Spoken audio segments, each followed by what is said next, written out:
Good morning all of you. मैं राजन पटेल अपने YouTube channel special education classes में स्वागत करता हूं।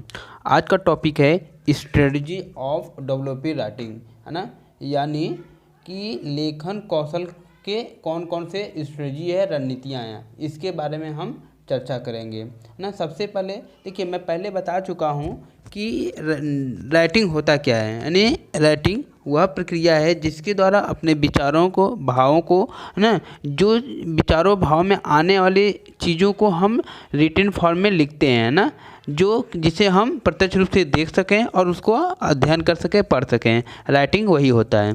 तो हम डिफिनीशन अच्छे से पढ़ चुके हैं। अब आते हैं कि लेखन कौशल के विकास के लिए कौन कौन से स्ट्रेटजी होना चाहिए जिससे कि हमारा लेखन कार्य सक्सेस हो, उसमें स्किल्स डेवलप हो। ठीक है, उसी के बारे में हम चर्चा करेंगे। देखिए, सबसे इम्पोर्टेंट है नंबर 1 एडाप्टेशन। एडाप्टेशन बहुत इम्पोर्टेंट है, यानी इसको बोलते हैं अनुकूलन, है ना।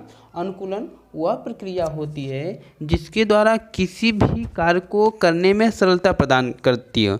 तो ये उसी को ध्यान में रखकर जो राइटिंग डेवलपिंग है ना, आप बच्चों से ऐसा कार्य कराओगे जिससे कि उसे लेखन कौशल में सरलता प्रदान हो। ठीक है, इसमें आप कर सकते हो। देखिए, जो भी पढ़ाना है वह बच्चों के अनुकूल होना चाहिए। ठीक है, यानी पहले बच्चों को इजी चीज़ सिखाते हैं ना, फिर उसके बाद सरल से कठिन की तरफ जाते हैं, जिससे बच्चे को सीखना आसान हो जाता है ना, सरल हो जाता है। और वह इंटरेस्टिंग के साथ आपके जो भी स्किल कराओगे उसमें बच्चे सफल होंगे। इसमें हम क्या कराते हैं बच्चे को कराते समय कि इसमें सबसे पहले हम इजी, है ना, इजी चीज़ सिखाते हैं। देन क्या करते हैं इसमें, उसके बाद स्पेसिफिक टू, है ना, जनरल की तरफ जाते हैं, है ना। जिससे व्यक्ति को ऐसा कोई भी लिखवाते हैं, जिससे पहले कमल लिखवाना है ना, कमल लिखवाना है तो आप क्या कर सकते हो। कमल लिखवाने के लिए पहले क बनवाओ, फिर म बनवाओ, है ना, फिर ल बनवाओ ना, अब इसको ऐड करा दो, है ना। इस तरह से बच्चे को सिखाना चाहिए, जिससे कि या ऐसा स्टडी बनाना चाहिए जो बच्चे को सरलता से वो लिख सके। इस तरह से आप एडाप्टेशन कर सकते हो। सेकेंड है to the identify characteristics of learning, यानी अधिगम के, है ना, अधिगम के विशेषता की पहचान करना। देखिए, सबसे इम्पॉर्टेंट है इसमें कि इसमें जब हम गोल बनाते हैं ना, तो गोल को हम विशेष ध्यान रखते हैं। इसमें शॉर्ट टर्म और लॉन्ग टर्म बनाते हैं, है ना, कि वो किस तरह से बच्चे को हमको सिखाना है, इस ना डेवलपिंग राइटिंग किस तरह से कराना है जिससे कि व्यक्ति लिखना शुरू कर दे। तो आप पहले क्या करो कि उसे छोटी छोटी चीज़ों को ज्ञान देना चाहिए ना, कैरेक्टरिस्टिक को पता होना चाहिए ना। जैसे कि आप अल्फ़ाबेट को बताओ, अल्फ़ाबेट, है ना। इस तरह से आप बच्चों को अल्फा से, जिससे कि हमको उनको वाक्य लेवल पर लेके जाना है। ठीक है, तो इनको क्या बताओगे, पहले वर्ड बताओगे, ठीक है, वर्ड यानी शब्द बताओगे, फिर वाक्य, फिर शब्दों को जोड़ना बताओगे, दो से दो अधिक वाक्यों को, फिर इस तरह से वाक्य पर जाओगे ना। इस तरह से बच्चे को क्या है, पहले हम लर्निंग के लिए उसकी आइडेंटिफाई करेंगे कि बच्चे को सिखाना क्या है और किस तरह से आप प्लानिंग करोगे। ये सब स्ट्रेटजी है जिसके द्वारा बच्चे को आप बता सकते हो ना। देन है आपका ऑब्जेक्टिव ऑफ रिमेडियल राइटिंग। देखिए, बहुत इंपॉर्टेंट है। आप जो उद्देश्य बनाओगे, है ना, बच्चे के लिए किसके लिए, लेखन कौशल डेवलपमेंट करने के लिए, तो आप क्या करोगे, एक उद्देश्य ऐसा बनाओगे जो बच्चे का ना, जो पहले से उसके पास जो स्किल्स है उसमें सुधार हो। ऐसा आप रणनीति बनाओगे कि बच्चा उसमें सफल हो। देन आता है प्रोसेस ऑफ रिमेडियल राइटिंग, बहुत इंपॉर्टेंट है। आप जो ये रिमेडियल राइटिंग बच्चे को दे रहे हो, है ना, जो बच्चे को रिमेडियल राइटिंग दे रहे हो, तो वो कैसा होना चाहिए। वो देखिए, आप तो पहले उसको बताओ कि क्या क्या सुधार कर सकते हो, और वो सुधार कहाँ कहाँ होगा। आप होमवर्क देकर उसमें सुधार कर सकते हो, असाइनमेंट देकर ना सुधार कर सकते हो। होमवर्क दे रहे हो तो उसको बच्चा घर पर जाए, उस चीज़ को सीखे, है ना। इस तरह से आप प्लानिंग करोगे, स्ट्रेटजी बनाओगे, तभी बच्चे में डेवलप होगा राइटिंग स्किल्स का। Then planning of homework writing. देखिए अब क्या होगा कि पहले तो आप इनके लिए क्या किए, रेमेडियल राइटिंग का उद्देश्य बना दिए। देन क्या होता है, अब उसको प्रोसेस में लाना है, तो वो प्रोसेस कैसे होगा, होमवर्क और असाइनमेंट के थ्रू, है ना, प्रॉब्लम सॉल्विंग मेथड के थ्रू। देन क्या होता है कि अब उसको संचालित करने के लिए आपको प्लानिंग बनाना होगा कि होमवर्क देने के लिए किस तरह से उनको प्लानिंग किया जाए। ठीक है, यानी इसमें हम करते हैं कि बच्चे को विभिन्न तरह के हम पॉलिसी बनाते हैं, नीति बनाते हैं कि वो किस तरह से अपना राइटिंग डेवलप करने से ट्रू एंड फॉल्स का क्वेश्चन पहले दे देंगे, क्योंकि छोटे बच्चे हैं हमारे हीरिंग इम्पेयरमेंट चाइल्ड होते हैं, उनका वोकैबुलरी कम होता है, तो उनके अकॉर्डिंग हम बच्चों को छोटे छोटे सेंटेंस में क्वेश्चन देते हैं, है ना, कि वो जाके पहले छोटे छोटे घर पर उस चीज़ को लेखन करें, तभी उसके अंदर डेवलपमेंट हो सकता है। देन है क्रिएट है ना, क्रिएट द लर्निंग इन्वायरमेंट। देखिए बहुत इंपॉर्टेंट है, बच्चों को जब लर्निंग करानी हो, कोई भी लर्निंग, चाहे रीडिंग हो, राइटिंग हो, है ना, तो उसके लिए सबसे पहला इंपॉर्टेंट है कि आप क्या करोगे, इन्वायरमेंट क्रिएट करोगे, है ना। जब तक इन्वायरमेंट क्रिएट नहीं करोगे तब तक नहीं कुछ होगा। अगर बच्चों को, ठीक है, बच्चों को सही ढंग से सिखाना है तो इन्वायरमेंट देना होगा, जिससे कि अब बच्चा है उनके लिए कैसे इन्वायरमेंट बना सकते हो, ये यू शेप का हो गया।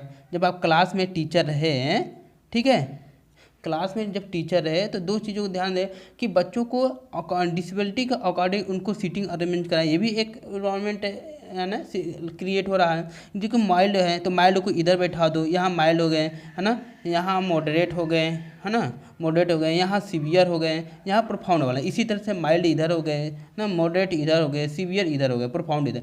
अब इस तरह से होंगे, जो ये प्रोफाउंड वाला बच्चा होगा वो टीचर के फेस टू फेस रहेगा, वो लर्निंग भी करेगा। लर्निंग किस तरह से इसमें करेगा, देखिए बहुत आसान है। जो प्रोफाउंड वाला बच्चा वो टीचर के लिप रीडिंग कर सकेगा, है ना, फेस टू फेस रहेगा, उसको गेस्चर को अच्छे से समझेगा, है ना। इस तरह से बच्चों को, इस प्रोफाउंड वाले बच्चों को समझना आसान होता है। और जो माइल्ड मॉडरेट वाले बच्चे हैं, ये वाले जो बच्चे हैं, इनको क्या है कि वो बालक जो है ना आवाज़ से सुनकर या हीरिंग एड की सहायता से वो आवाज़ को सुन सकते हैं ना। इस तरह के बच्चों को इतना डिफ़िकल्ट होता है उतना इनको नहीं होगा, क्योंकि वो आवाज़ सुनकर भी अपना नॉलेज इन्हेंस कर सकते हैं, बढ़ा सकते हैं। फिर देन है असेसमेंट बेस्ड ऑन लर्निंग। देखिए जब लर्निंग करना ना, किसके आधार पर असेसमेंट होना चाहिए, ये इंपॉर्टेंट है। अब बच्चे को लर्निंग करते समय ना, देखिए आप जानते हो कि हमारे जो स्पेशल एजुकेशन वाले बच्चे, स्पेशल चाइल्ड होते हैं ना, इनके जो लर्निंग टाइप होते हैं ना, कई प्रकार के होते हैं। स्पेशल इन्हें देख लो, जनरल देख लो, सामान्य बच्चों को देख लो। कुछ बच्चे ऑडियो के थ्रू ज़्यादा नॉलेज गेन करते हैं, कुछ बच्चे विजुअल के थ्रू है, कुछ बच्चे दोनों मेथड अपनाते हैं। तो आप जब असेसमेंट करो ना, तब ये चीज़ का विशेष ध्यान दो कि इन बच्चों के लिए कैसा इन्वायरमेंट, कैसा असेसमेंट होना चाहिए, है ना। सबको बच्चों को ध्यान में, जिस हो सकता है कुछ बच्चे ऐसे हैं जो कि बोल नहीं पाते हैं, क्योंकि आप जानते हो कि एक हीरिंग इम्पेयरमेंट चाइल्ड है, उनके लिए हर चीज़ बोलकर आंसर देना डिफ़िकल्ट होता है। तो आप असेसमेंट करते समय ये चीज़ ध्यान दो, स्ट्रेटजी बनाओ कि उसमें सभी मेथड इंक्लूड हो, तभी आप बच्चे का सही आकलन कर पाओगे, मूल्यांकन कर पाओगे, है ना, उसके कि वो किस तरह से है ना। इस तरह से लेखन कौशल बच्चे के लिए प्लानिंग कर सकते हो। देन अवेयरनेस ऑफ फैमिली बहुत इंपॉर्टेंट है। देखिए इसमें क्या होता है कि अब सिर्फ बच्चों को लर्निंग नहीं करा सकते, बच्चे को राइटिंग स्किल्स नहीं डेवलप करा सकते। जब बच्चा होमवर्क के लिए, यहाँ पर जैसे आप देख रहे हो ना, होमवर्क के लिए प्लानिंग कर रहे हो, तो ये होमवर्क कहाँ जाकर करेगा, घर में जाएगा, घर के लोग, फैमिली वाले लोग रहेंगे। तो ऐसे में क्या होता है ना, फैमिली वाले भी जागरूक रहें कि बच्चा क्या लिख रहा है ना, क्या सही लिख रहा है, क्या गलत लिख रहा है। अगर घर वाले अवेयरनेस रहेंगे, जागरूक रहेंगे, तो बच्चों को कोई भी स्किल डेवलप करने में आसानी होगी। क्योंकि जहाँ थोड़ी सी भी यहाँ गलती होगी, तुरंत फैमिली वाले आप उनको बता देंगे कि आप यहाँ बेटा एरर कर रहे हो, यहाँ पर ऐसा नहीं ऐसा कर सकते हो। इससे क्या होता है कि बच्चे को तुरंत जहाँ पर कमी हो रही है ना, वहाँ पर तुरंत एडवाइस मिल जाएगा, तो है ना, सुझाव मिल जाएगा, और तुरंत बच्चा वहाँ पर सही कर लेगा। देन क्या है कि कोऑर्डिनेशन विथ टीचर और प्रोफेशनल। देखिए बहुत इंपॉर्टेंट ये भी है। इसमें क्या होता है, जब आप राइटिंग डेवलप करा रहे हो, तो कोऑर्डिनेशन होना बहुत ज़रूरी है। कोऑर्डिनेशन कैसे, जैसे कि टीचर के साथ कैसा होना चाहिए बच्चे का, है ना। अब ऐसा ना स्ट्रिक्टली ना हो कि बच्चा जो इसको प्रॉब्लम है वो बता ही नहीं पाए, है ना। प्रोफेशनल जो है ना, को बच्चा बता ही नहीं पाए। तो ऐसा दोनों में तालमेल होना चाहिए जिससे एक दूसरे की समस्या को जान सकें। टीचर है बच्चे की समस्या को आसानी से जान सके और बच्चे की जो समस्या है वो टीचर बच्चा बता सके, ठीक है। देन आता है प्रॉब्लम सॉल्विंग द राइटिंग, है ना, बहुत इंपॉर्टेंट है दोस्तों। क्या होता है कि अब बच्चे को जहाँ जहाँ कोऑर्डिनेशन हो गया, बढ़िया से तालमेल हो गया, तो उसके बाद क्या होता है स्टेप कि बच्चा क्या करेगा, अगर कहीं प्रॉब्लम हो रहा है राइटिंग में, है ना, तुरंत क्या करेगा, टीचर से पूछ के सॉल्व करा लेगा। सर ये कैसे होगा, ये नहीं हो रहा है, ऐसे कैसे होगा, तो टीचर वहाँ पर तुरंत आपको गाइड कर देगा दोस्तों। इसके अलावा भी बहुत कुछ है ना। अब इसके अलावा देखिए आप है, एक है स्टडीज आप इस तरह से बना सकते हैं, इंपॉर्टेंट है कि रीड। देखिए स्टडीज बनाते समय आपको ये ध्यान देना होगा कि बच्चे को रीड करने आता है कि नहीं, पहले से अल्फ़ाबेटिकल नॉलेज है कि नहीं, है ना, वर्ड लेवल पर है कि नहीं, सेंटेंस लेवल पर है कि नहीं। तब जब तक बच्चा रीड नहीं कर पाएगा तब तक लेखन कौशल की स्ट्रेटजी बनाना मुश्किल हो जाएगा। ऐसे में बच्चों को रीड करना आना चाहिए, ठीक है। यानी टीचर जो है, टीचर हो जो प्रोफेशनल है, उसको यह रणनीति बनानी चाहिए कि बच्चों को पहले रीडिंग स्किल्स डेवलप हो। देन है get familiar with various writing style. देखिए बहुत इंपॉर्टेंट है। इसमें क्या होता है कि बच्चे को विभिन्न लेखन शैली से परिचित होना होता है। अगर बच्चा हर स्किल्स को जानता है कि कैसे लिखा जाता है, कैसे च बनाया जाता है, कैसे क बनाया जाता है ना, इस स्टाइल को जान रहा है, तो बच्चे के लिए लेखन कौशल आसान होता है ना। और कोई भी डिफ़िकल्ट वर्ड हो उसे लेखन में कोई भी दिक्कत नहीं होती है, अगर उसे स्टाइल पता है कि किस तरह से किसको कैसे बनाया जाता है। देन है राइट एवरी डे, है ना। देखिए सबसे इम्पोर्टेंट, अगर लेखन कौशल डेवलपमेंट करनी है किसी भी बालक में, चाहे वो स्पेशल बालक हो चाहे नॉर्मल चाइल्ड हो, है ना, ऐसे में क्या कर सकते हो कि अगर उसको रोज़ रोज़ लिखवा रहे वही पैराग्राफ वही चीज़ ना, तो बच्चे के अंदर क्या होता है, एक कैपेसिटी डेवलप होगी जिससे कि लेखन कौशल का विकास होगा, ठीक है। Then read your writing out loud to yourself. देखिए बहुत इंपॉर्टेंट है। इसमें क्या होता है कि लेखन कौशल को ना, जो बच्चा खुद लिख रहा है ना, उसी को बच्चे को बोलिए कि जोर जोर से पढ़े, जिससे कि उसकी जो त्रुटियाँ होंगी ना वो बच्चा क्लियर कर पाएगा, ठीक है। और देन है वर्क विथ और राइटिंग ट्यूटर। देखिए ये भी बहुत ज़रूरी है। लेखन जो स्ट्रेटजी बना रहे हो ना, उस समय आप यह ध्यान दो कि जो लेखक ट्यूटर है ना, उसके साथ बच्चे का कनेक्शन सही होना चाहिए। ट्यूटर तुरंत गलत हो रहा है तो बता देगा ना। ये सब चीज़ें आप जब किसी एक बच्चे के विकास के लिए रणनीति बनाओगे, स्ट्रेटजी बनाओगे, तो बच्चा को समझना आसान हो जाएगा, ठीक है। अब आते हैं हम चैलेंजेस ऑफ डेवलपिंग राइटिंग। देखिए कौन कौन से चुनौती होते हैं एक लेखन कौशल के विकास करने में, ये बहुत इंपॉर्टेंट है दोस्तों। क्या होता है कि एक चाहे नॉर्मल चाइल्ड हो चाहे स्पेशल चाइल्ड हो, हम यहाँ पर ज़्यादातर स्पेशल बच्चों की बात कर रहे हैं कि उनके लिए क्या होता है, एक समान बालक की बात मैं करूँ तो अगर कोई भी व्यक्ति है ना, जब कोई चीज़ सुनता नहीं है ना, और जब सही तरह से सुनेगा नहीं तो उस तरह का सही तरह से आप एक्सप्रेस नहीं कर पाएगा। ऐसे में उनके लिए कोई भी कार्य करना डिफ़िकल्ट होता है। देखिए सबसे बड़े चैलेंजेस इनके लिए क्या हो रहा है, प्रॉब्लम ऑफ लिसनिंग। क्या है, लिसनिंग, यानी कि सुनने में समस्या हो रहा है ना। अगर एक बालक को, चाहे वो जनरल सामान्य बालक हो चाहे विशेष बालक हो, अगर उसको सुनने में प्रॉब्लम है तो वो सही चीज़ कभी लिख ही नहीं सकता, है ना। अगर हम कह रहे हैं कनक, है ना, हम कनक बोल रहे हैं, ठीक है, और वो चनक उसको समझ में आ रहा है, तो ऐसे में सुनना ही उनके लिए डिफ़िकल्ट हो जा रहा है। अगर वो सही तरह से सुनेगा नहीं तो सही तरीके से लिखेगा, अगर नहीं सुनेगा तो इसी तरह से लिखेगा।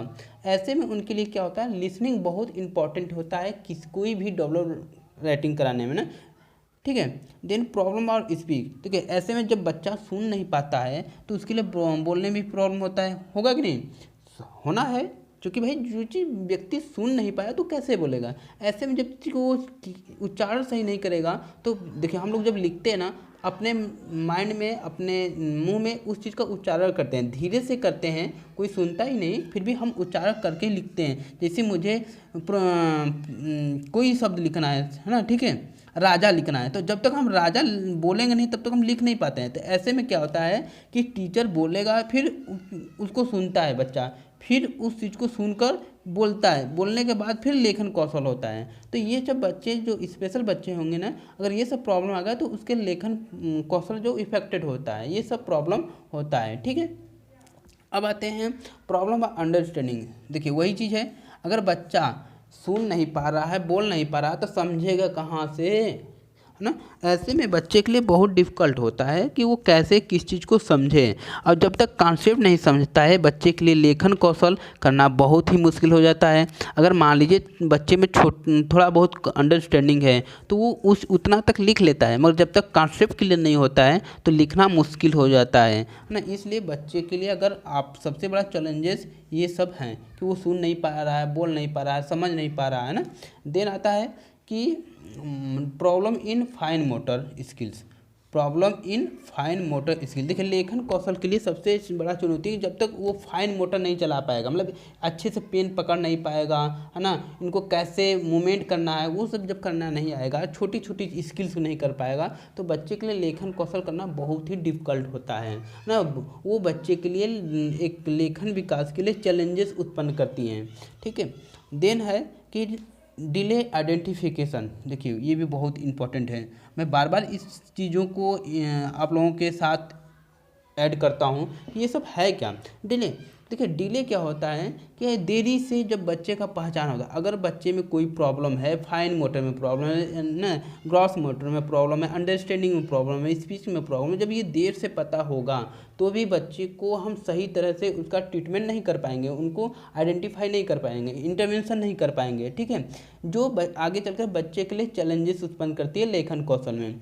फिर क्या है कि लैक ऑफ लिटरेसी, है ना, लैक ऑफ लिटरेसी। अगर बच्चे के अंदर ना मतलब स्किल्स नहीं है, साक्षरता का कमी है, तो वो भी बच्चा नहीं लिख पाएगा, उसे पता नहीं कि कमान कैसे लिखा जाता है, चमन कैसे लिखा जाता है, चम्मच कैसे लिखा जाता है, वो जागरूक ही नहीं है, उसके अंदर कमी है, तो कैसे लिख पाएगा। तो कोई भी लेखन कौशल के लिए सबसे पहले मैंने बोला ना, रीडिंग होना बहुत ज़रूरी है ना, रीडिंग स्किल्स होना चाहिए। और रीडिंग स्किल्स कैसा होगा, जब वो पढ़ने लिखना जानता हो, तभी बोलना जानता हो, है ना, सुनना जानता हो, रीडिंग करना जानता हो, ये सब चीज़ें उसको आएगा तभी वो कुछ कर पाएगा, यानी वो लिटरेट रहेगा, तभी वो अच्छे से किसी भी राइटिंग लेसन डेवलपमेंट का विकास हो सकता है ना। देन लैक ऑफ अवेयरनेस बहुत इंपॉर्टेंट है दोस्तों।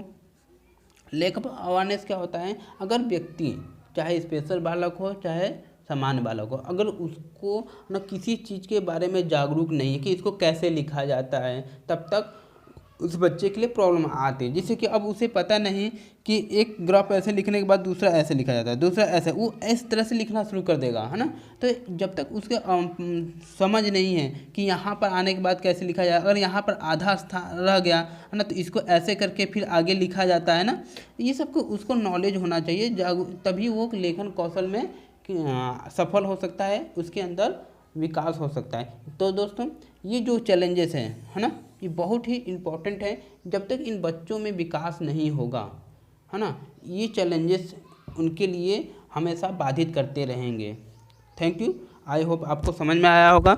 अगर समझ में आया होगा, अच्छा लगा होगा वीडियो, तो लाइक शेयर एंड सब्सक्राइब जरूर करें, और नए नोटिफिकेशन के लिए आप बेल आइकन ज़रूर प्रेस करें।